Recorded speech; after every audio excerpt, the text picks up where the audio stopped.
자, 중동에 전운이 고조되는 가운데 방산주는 저 먼저 갑니다 하고 쭉쭉 올라가는데요. 여기에 대한 이야기 들어보도록 하겠습니다. 지금 전쟁 리스크에 대한 부각이 나오는 상황 속에서도 우리가 봐야 될 건 그런 방산인 건가 싶을 정도로 2분기 실적, 그리고 가장 주목받고 있는 기술력 등 이야기들이 막 있습니다. 중소형 방산주들까지도 흐름세가 좋았는데 일단 임시은 팀장님께 여쭤볼게요. 어떤 기술을 우리가 봐야 되는지 방산주의 좀 매력 포인트 좀 알려주세요. 방산주의 매력은 실적과 수주. 두 가지입니다. 실적 좋고 수주 네, 좋고. 안 그래도 지금 실적 굉장히 좋아지고 있고 특히 22년 기점으로 했을 때 한국의 방산 섹터들이 수출이 굉장히 많아지면서 실적이 굉장히 좋아졌다라는 점, 그리고 수주 같은 경우를 보면은 수주 잔고가 차곡차곡 쌓이고 있다 보니까 하반기에도 실적이 기대가 되고 내년에 대한 실적도 함께 기대가 되는 구간대라고 보시면 좋을 것 같아요.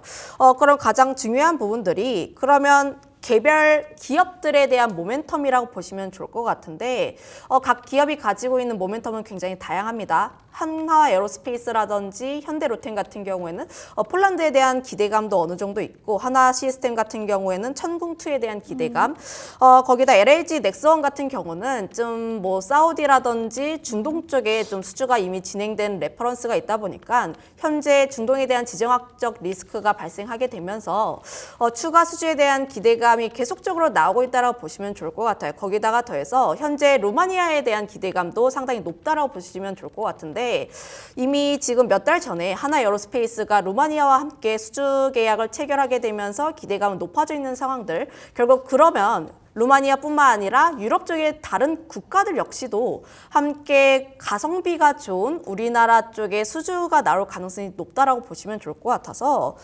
지금 대다수의 방산들 특히 굉장히 큰 기업들 위주로 좀 좋은 흐름들이 유지가 되고 있다라고 보시면 좋을 것 같아요. 알겠습니다. 굵직한 기업 위주로 해서 일단 수주가 착착착 쌓이니 실적이 안 좋을 수가 없겠다라는 이야기고요. 그 두 가지가 하나 에어로스페이스와 현대로템 하나씩 체크를 해주셨습니다. 그럼 이제 이스라엘과 이란 중동 전운이 고조되면서 이 상황들이 좀 어떻게 움직이길래 아까 또 유가에 대한 얘기들 궁금해하시는 분들 계시더라고요. 차장님, 여기에 대한 좀 연관관계들 좀 알려주세요.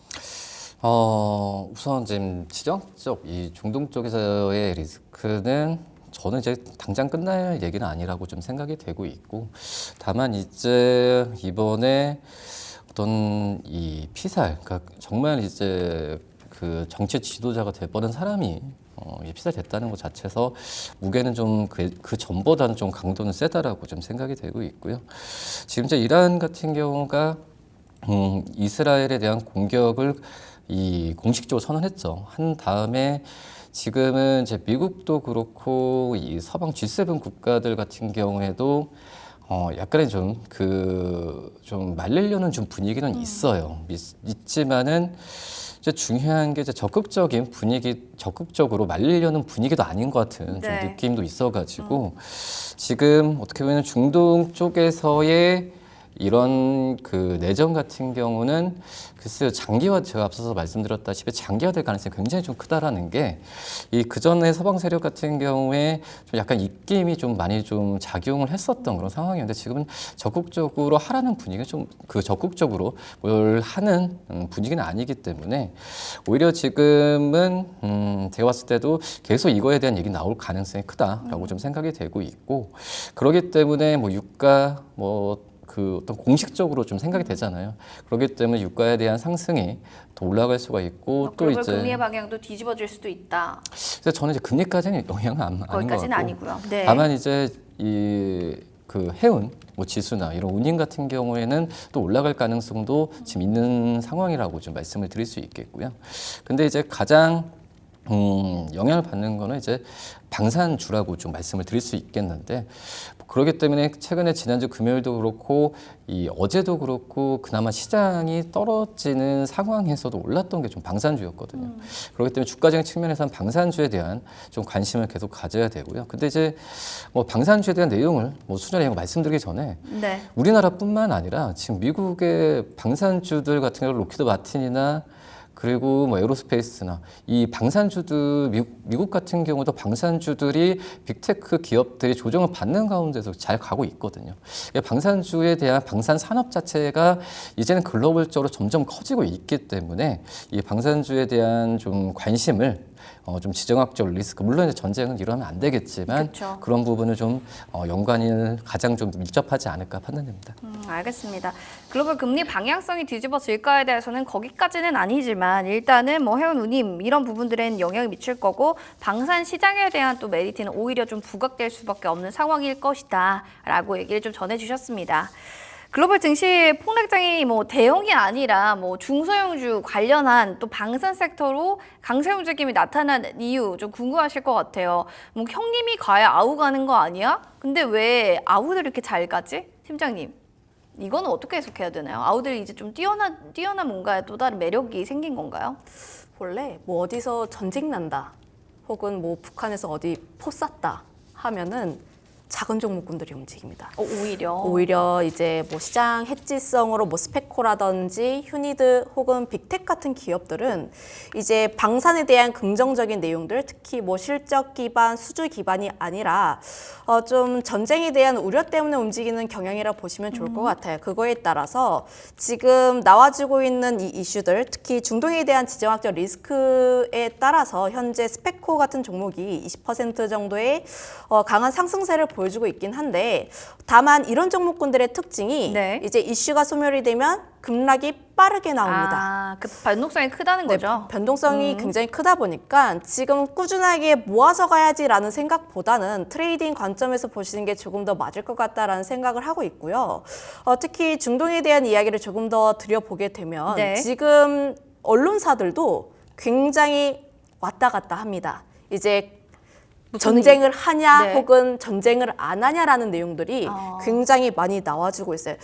제가 간밤에 체크했던 내용들이 네. 지금 이란이 보복은 하겠는데 전면전을 원하지 않는다라는 내용들이 나오면서 그래 이제 이란이 실제 뭐 경기에 대한 부담도 있고 실업률도 굉장히 높다 보니까 여러 가지 때문에 그냥 이슈로 그냥 이제 이렇게 뭐 얘기했나 보다. 이제 뭐 그냥 일단 보복은 해야 되지만 전면전까지는 좀 이제 확대되는 거 부담스럽다. 그것까지는 원치 지난 않는다. 4월도 보면은 그때 영사관이 폭격 당하고 그리고 이란이 미사일 한 300발 쐈어요. 미사일 한 발 300발 정도 쏘고 그때 인명 피해는 또 없었습니다. 그리고 그때 일단 우리 보복했으니까 여기까지만 할게라고 선 그으면서 그때 관련 종목군들이 대다수가 다 빠졌어요. 뭐 흥하해운이라든지 뭐 정유주들 대다수가 다 빠졌던 흐름들이 나왔는데 지금 같은 경우도 그럴 가능성을 배제할 수가 없다. 그런데 또 오늘 나온 이슈를 보면은 네. 이제 트럼프 전 대통령이 이스라엘에 오늘 밤 공격한다는 사실을 전해 들었다. 네. 이제 또 어떻게 나오는지는 모르겠지만 네.